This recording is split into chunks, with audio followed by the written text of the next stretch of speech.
এতটুকু একটা পাম্পের একটা শক্তি ভাই। বন্ধুরা, আজকে আমরা এই ছোট একটা পাখা দিয়ে এই আমাদের কাছে আগে একটা পাম্প রয়েছে, এই পাম্প দিয়ে ছোট একটা পানির পাম্প তৈরি করব। এই মোটরটা দিয়ে 12 ভোল্ট মোটর দিয়ে আমরা একটা ছোট পানির পাম্প তৈরি করব। চলো শুরু করা যাক। তো আগে আমরা মোটরটা এইভাবে সকেটের সাথে এভাবে জোড়া লাগিয়ে নেব যাতে ছুট না যায়।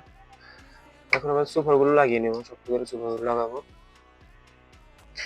ব্যাস আমাদের এটা লাগানো হয়ে গেছে। এখন এটার মধ্যে আমরা পাখাটা সেট করে নেব।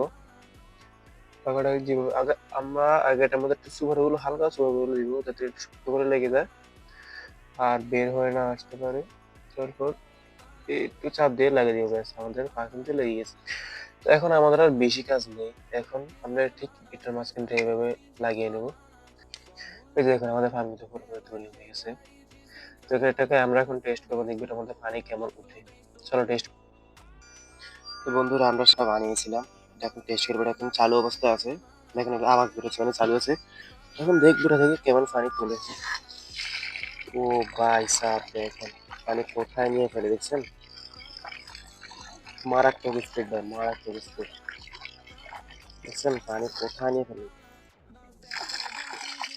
এতটুকু একটা পাম্পের একটা শক্তি ভাই, কোথায় নিয়ে ফেলে পানি।